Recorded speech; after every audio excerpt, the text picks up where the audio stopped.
ಬರುವಂಥ ಗ್ರಾಮ ಪಂಚಾಯಿತಿ, ತಾಲೂಕ್ ಪಂಚಾಯಿತಿ, ಜಿಲ್ಲಾ ಪಂಚಾಯಿತಿ ಮತ್ತು ನಮ್ಮ ಗ್ರೇಟರ್ ಬ್ಯಾಂಗ್ಳೂರಲ್ಲಿ ಏನು ಇವತ್ತು ಕಾರ್ಪೊರೇಟರ್ಸ್ಗೆ ಎಲೆಕ್ಷನ್ಸ್ ನಡೆಯುತ್ತೆ, ಅದಕ್ಕೆ ನಾವು ತಯಾರಾಗಬೇಕು. ಅದಕ್ಕೆ ತಯಾರಾಗಬೇಕು ಅಂತಂದರೆ ನಾವೆಲ್ಲ ಕೂಡ ಒಂದು ಒಮ್ಮನಸ್ಸಿನಿಂದ BJPಯ ನೈತಿಕತೆಯನ್ನು ನಾವು ಅರ್ಥ ಮಾಡಿಕೊಂಡು, ಸಿದ್ಧಾಂತದ ಅರ್ಥ ಮಾಡಿಕೊಂಡು ಅದರ ಅಡಿಯಲ್ಲಿ ನಾವು ಪಕ್ಷವನ್ನು ಕಟ್ಟೋಣ. ಯಾವಾಗಲೂ ಕೂಡ ನಮ್ಮ ಪಕ್ಷದ ಆಶಯ ಏನು ಅಂತಂದರೆ, ಒಬ್ಬ ವ್ಯಕ್ತಿ, ನಮ್ಮ ಪಕ್ಷದ ವ್ಯಕ್ತಿ ದೇಶ ಮೊದಲು, ಎರಡನೇದು ಪಕ್ಷ, ಅಂತಿಮವಾಗಿ ನಂದು ಅನ್ನುವಂಥದ್ದು. ಆದರೆ ನಾವು ಯಾವಾಗಲೂ ಕೂಡ ನಂದು ಅನ್ನುವಂಥ ಅಹಂಕಾರ, ನನ್ನದೇ ಅನ್ನುವಂತಹ ಏನು ಇವತ್ತು ಅದನ್ನು ಕಡಿಮೆ ಮಾಡಬೇಕು. ನಾವು ಅನ್ನುವಂಥದ್ದು ನಮ್ಮಿಂದ ನಮ್ಮೆಲ್ಲರಿಗೂ ಅನ್ನುವಂತಹ ತತ್ವ ಸಿದ್ಧಾಂತದ ಅಡಿಯಲ್ಲಿ, ಪಕ್ಷದ ತತ್ವ ಸಿದ್ಧಾಂತ ಇದೇನೇ ಇರೋದು.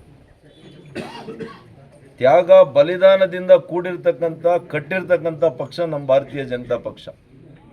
ಹಾಗಾಗಿ ನಾವು ಈ ಪಕ್ಷದ ಸಿದ್ಧಾಂತವನ್ನು, ತತ್ವವನ್ನು ಅಳವಡಿಸ್ಕೊಂಡು ನಾವೆಲ್ಲ ಕೂಡ ಜೊತೆಯಾಗಿ ಪಕ್ಷವನ್ನು ಮುನ್ನಡೆಸೋಣ.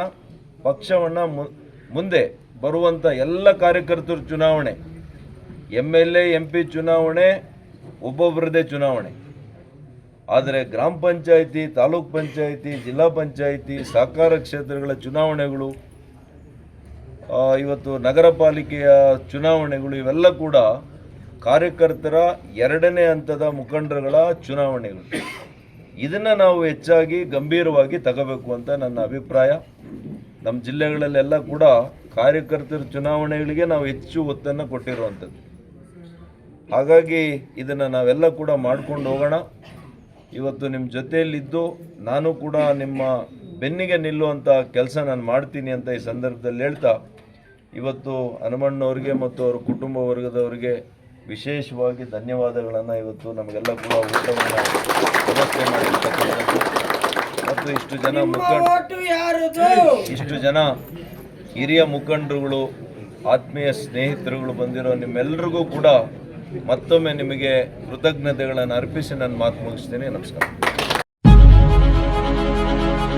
ನೈಜ ನಿಖರ ಸುದ್ದಿಗಾಗಿ ಜನಶಕ್ತಿ ನ್ಯೂಸ್ ಚಾನೆಲ್ಗೆ ಸಬ್ಸ್ಕ್ರೈಬ್ ಆಗಿ, ಬೆಲ್ ಐಕಾನ್ ಒತ್ತಿ.